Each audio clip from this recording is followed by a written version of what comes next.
Well, thank you very much for the invitation. I will put some time in because otherwise I can talk and talk, and it's not the ideal. So, thank you so much for the invitation to this event. Today, I will not talk too much about what do I do, but a little more about like what is behind everything that I do, like my role as a group leader. Also, a little bit of did how was the process for arriving to this point as a professor.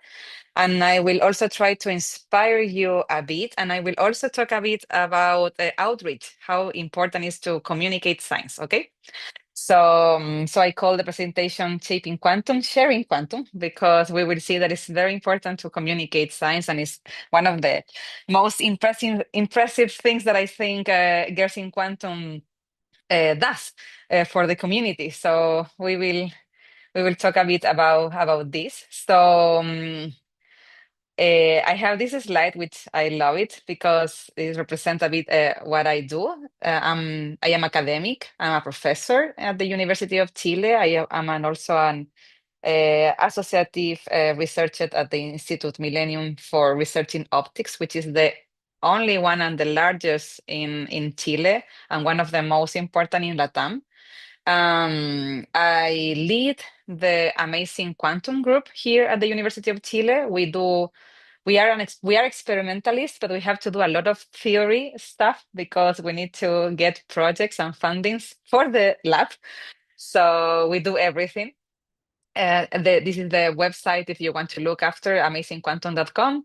And I am also a science communicator, so you can find me in Instagram by Quantum Carla, and where I share a lot of information and science in Spanish, of course, because this is something. This is a huge barrier for plenty of people that do not speak very good English, and so I am trying to do everything in Spanish for the community. And I am also a mother of three, which makes me feel very proud and very tired at the same time, trying to do everything. Um, so this is a bit of what who I am. Again, no, Yeah, well, this great. is Thank the you this all is so the much. this is the name of the talk today, and I was talking about this, and this is a picture of me with my second baby in a conference, because I also talk a lot about how we can how we can be like a professional and very active in research and everything, but not letting behind also maternity, which for me is a very important point, and it's a I think it's a huge still a huge gender gap, especially in the countries. I don't know the reality in India or in some other countries, but in Chile we still are very behind, trying to force co-responsibility for the activity of caring about another human. So for me, it's very important to highlight that we can be a professional woman and also be a mother, and like to combine both areas of life. So this was the slide. I'm sorry that before was not working. So this is a bit of the context of my trajectory. I started in Chile. I study at the University of Concepción in the south of Chile, and I started a PhD here with Professor Carlos Saavedra, which is now the head of the University of Concepción. But then, very quickly, like in the first year, I had the opportunity to join the group of Serge Harots and Jean-Michel Raymond in Paris. So I did my PhD there with river atoms and superconducting chip. And then I moved to the US to work with Paul Lett in the JQI. And I went there because I always knew I wanted to come back to Chile, but I knew also that here fundings are very hard to have, and they are very little in comparison to the reality in the US and the Europe. So I needed to come back to something that I could start in Chile. So it was impossible to go with cold atoms and river atoms and superconducting chips. So impossible, no way. So when I started to look for postdoctoral positions, I was paying attention on this because I wanted to come back later. So in that sense, trying to go to squeeze light, to generation of a squeeze light with rubidium atoms was way more cheaper than cold atoms, and it's something that I could try to make here, and I did. We will see this. So then I came back to Chile after 7 years abroad, and I work a bit in the group here of photonic crystals, and I try to start mixing these two fields about quantum light and photonics arrays. And then in 2017, I got the L'Oreal for Women in Science award here in Chile. So it was very important for my career. Then I got hired as a professor at the University of Chile. And then I got another position as an associate researcher in Miro. So it has been quite a journey. I am super proud of what I have done. And I will start talking a bit more of what do I do. And for me, the question that I try to answer somehow is why light is so important, why we think light is essential. And so for me, it has to do with the fact that light reveals the universe at every scale. So we are capable to observe far galaxies and the far universe, so to say, but also we can go to the quantum world, understand what is happening inside, and somehow light reveals all that physics, all the reality behind, and it connects us with the reality also, something that we cannot see most of the time appears like something that is not real, which is not true, of course, but it somehow is connect us with the reality. So, so this is for me one of the biggest like question that I try to share with the community, not the community doing quantum because of course this is too basics, but for the community like a normal community. Okay, so light is described by quantum mechanics, and quantum mechanics is super counterintuitive, and this makes it so amazing also. And that's why also the group of mine is called Amazing Quantum, because we really think that light is amazing. The description of the light in the quantum context is very amazing. It's also mysterious, but it's more amazing than mysterious. So light is it has all these properties, right? This wave and particle at the same time. This I spent a lot of time trying to do these representations because, as I said, I do a lot of outreach. So this is like a particle looking into a mirror, and you can see like this secret identity being reflected, and you have this play of words when you can see light is a wave, but you can also read light is a particle. So I love this kind of things, and also well, you have this superposition principle. This is my oldest son, who is now 5, and the middle one, who is 3, and they were playing with the Schrodinger cat. We had a huge art expo here in Chile, where we have some quantum stations where people could learn a bit about this principle of quantum mechanics, and also we had a huge like room, very dark, with a lot of beam splitters and lasers, and we were trying to represent the superposition and entanglement of light for all the community. We have more than 20,000 people visiting us, so it was very, very beautiful. And of course, you have the entanglement, which is a resource for us, and it's a very important resource in quantum mechanics, both from the theoretical point of view and experimental point of view. And you have also these other principles that allowed us to measure gravitational waves, which, just for the people that doesn't know, so you have the LIGO, and the LIGO, each arm has a 4.5 kilometers long, and what you are trying to measure is this perturbation in time and space, gravitation in time and space deformation, but this is 10 to the minus 23 meters, which is a million times smaller than the size of a proton. this is what you are trying to measure in these detectors. So you need to use quantum resources to be able to get to this precision, which is amazing for me. It's like insane that we have been able to measure that. And that although counterintuitive, the ideas or the basics idea of quantum mechanics controlling at least one particle is behind a lot of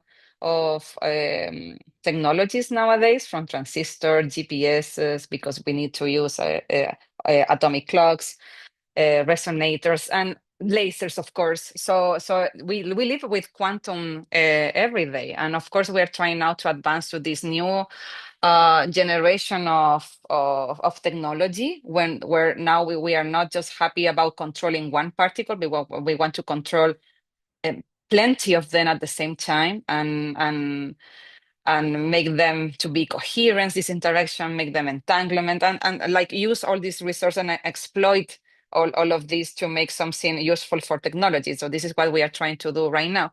In my group, what we are trying to study is somehow is related to the same thing. We want to control the quantum.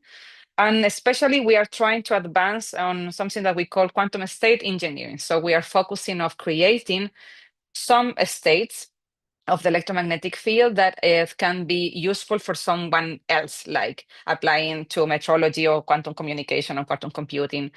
And so in the research lines of my group is divided like this. We have this main research line, which is the quantum state engineering. And we have like three other topics. The first one is the no Gaussian state generation. That I love that part. I will talk a bit of that today. Also, we have in the lab the bright squeeze light generation, and also we have some research line which is about how do we propagate quantum light in photonics arrays. And with photonics arrays, we try to use normal arrays or also arrays that have some topological characteristics. So somehow we do, this is like the picture below is how do we proceed. We have a classical light, which is the coherent state, which is not classical, but okay, this is another discussion. Classical light, okay? So we have a nonlinear process that somehow can exploit the original quantumness of these states.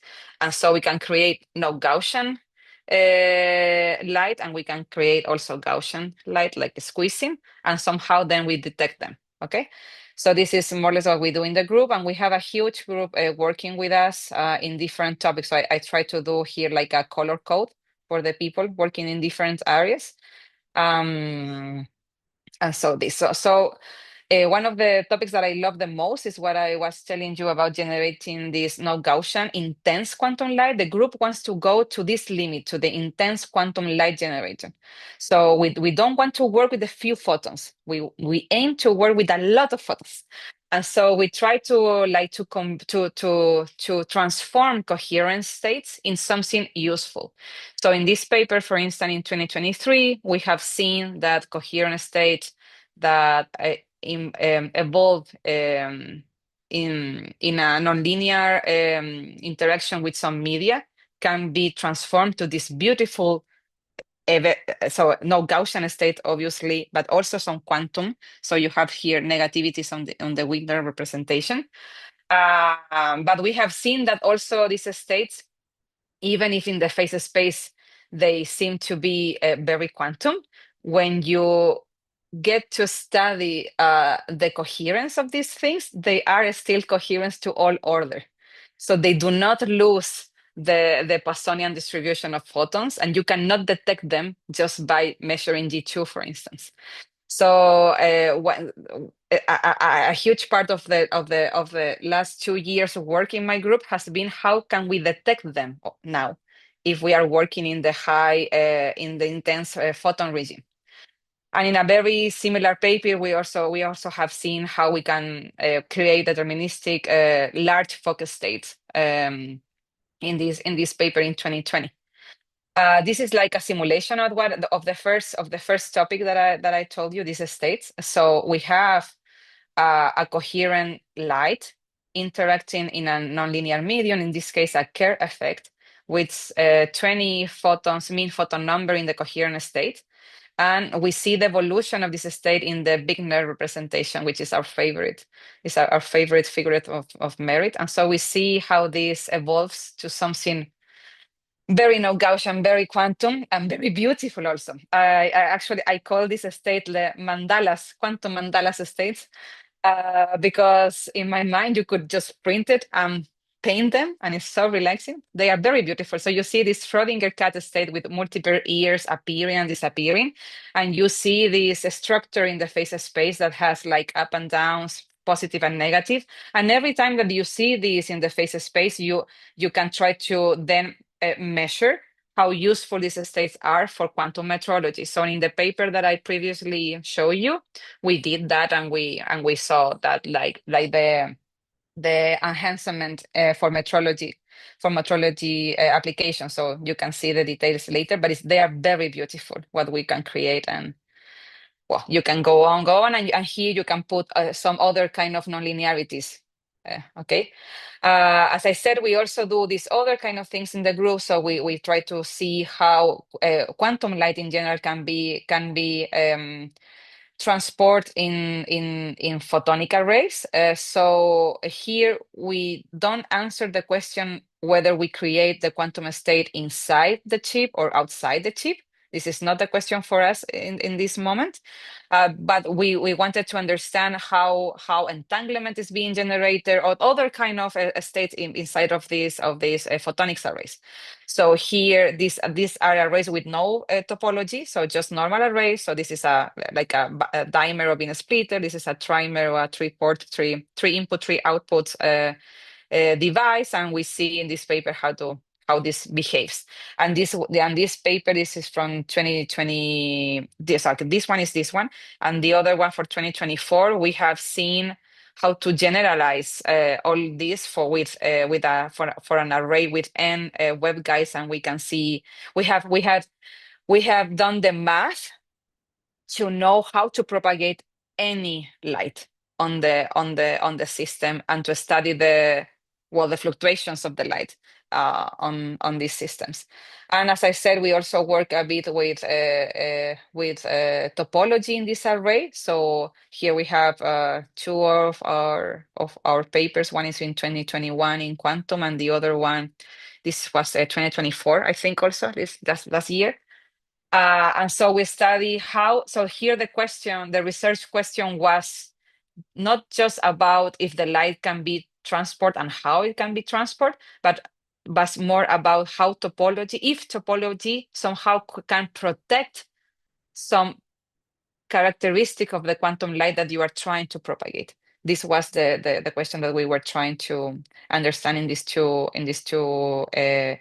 examples. And as I say, we also have the lab, and in the lab we see a squeezing generation, and we are trying to advance here in something in how we can do a squeezing with the structured light, and we have some plans for the future, but I don't want to spend more time on that because it's long.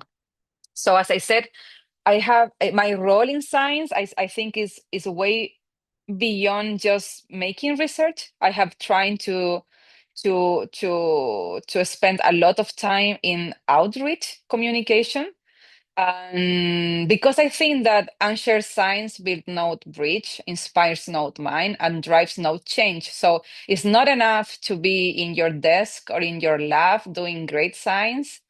It is great, of course, but it's not great enough for me if you don't share with the community. So for me, this has been a very important role in my career. I spent a lot of time doing outreach. And in the same line, I think that science is about to understand the world, our universe, as we said in the very beginning, somehow reveals the far universe, the small universe, and we are trying to make these models to understand where we are and how the things work. But communicate is what changed the reality of the people of the community that are not specialized in this quantum work like in the scientists. And for me, as a science that is not published, it's like it doesn't exist. You can do whatever you do in your lab or in your desk, but if it's not published, it doesn't exist for the community. Well, for me, it's very similar about the communication. Without communication, you are not building anything for the community, for them to be like part of it. So I really spend a lot of time and doing that, and of course, at the same time that I do this, I'm also trying to deliver another message. It is about that we can do all of that without losing, in my case especially, the maternity and the responsibilities of the family. So we say, for example, this is a talk that I gave this year in January 2025, and it's called here in Chile Congreso Futuro, like Future Congress, and it's about outreach somehow, but with a like amazing invited speakers. So this year we have Ser Jaroch in the group of Quantum. I was the second in the group of Quantum, and two others. And of course, I talk about all of these and why quantum is so amazing, blah, blah, blah.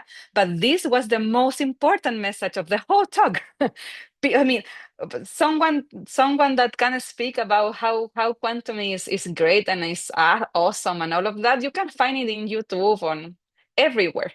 But this, no, this message about how you could do that and be a professional, and at the same time being with your baby, this is a huge message for the community. So yeah, I'm trying to give all of these messages at the same time. So as I said, I do a lot of outreach. I also have a podcast here that is called Let's Get Physical. So you can find it in Spotify, but of course it's all in Spanish, because I am also trying to pursue that goal, to make science in Spanish. And you can find me there in Instagram. And I do videos like this where I show the lab and when I open the laser and when I like try to explain how do we work with rubidium atoms and how is the internal structure and how an AOM works or an EOM works, and well, I try to try to present all the Legos that we need in the lab to make the science. Okay, this is the kind of things that we do, and you can see it later in the Instagram. But it's very nice, and I also pay for this. So normally when I give a talk here in Chile, I try to bring some people that they do a, uh, a live drawing of the talk that you are giving. So they at the end they give you this material, which of course is outreach material, that where you can see how awesome is quantum. So in this case, in this kind of talks, what I try to begin like sharing with the community, listening to me, like the important about making good questions and doubt the things that are there and established as a normal thing. This is the principal goal for any scientist, is to doubt, to make questions that are hard sometimes to answer, and how these have shaped the shaped all the history in science, so to say, and where we are now and stuff like that. So this is the thing. And as I said also, so I see, so from in one part I do my science in the lab and with my team, and the other one I do a lot of outreach, but I'm also working with the government, because we want to position in we want to try to see how Chile can also make an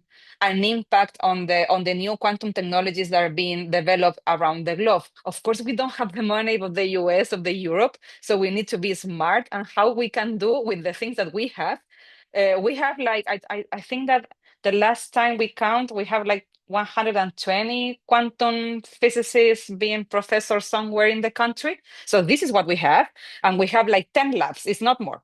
So with that, we need to try to inspire ourselves first, to try to see where we can impact and how we can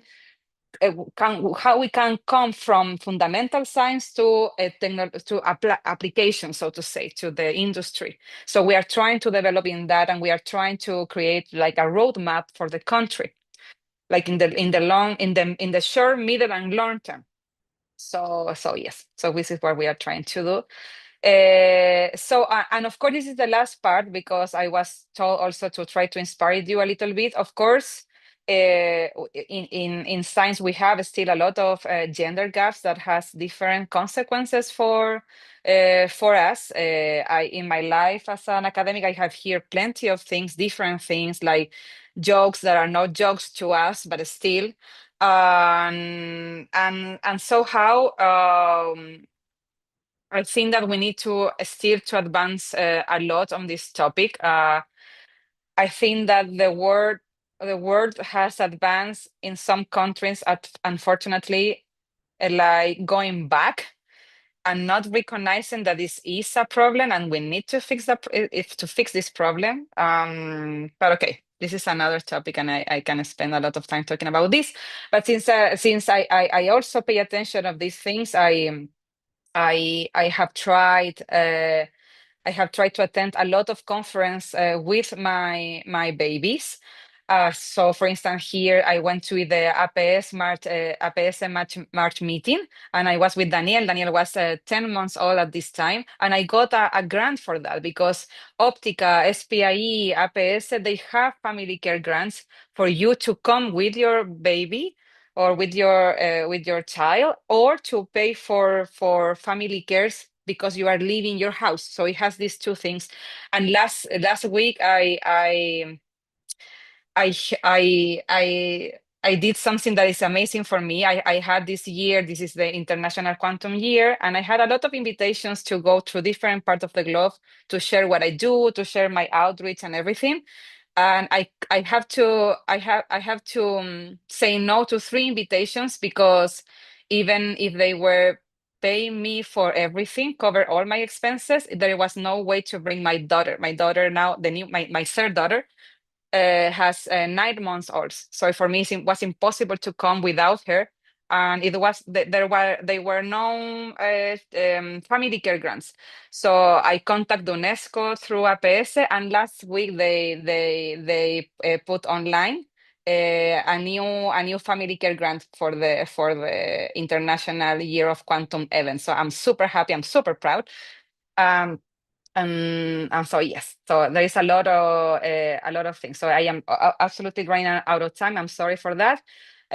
So my main message is for everyone that is listening to you, that to keep doing science, keep telling histories, and above all, keep shining. There is a place for everyone to shine and to do science in their own way with the diversity that we have, all of us. Don't wait for opportunities to come to you. You need to go outside and catch them and move yourself. If you want a position, I don't know, in Europe, then you need to go and send a bunch of emails and go to some conference and events, but you need to move. You cannot wait for the opportunity just to come. And so we can keep shaping the quantum and keep sharing the quantum. So thank you so much for your attention. Wow, thank you so much, Carla, for the talk. We learned so much, and I really like how you both had in common that you moved out of your country and discovered new opportunities through that.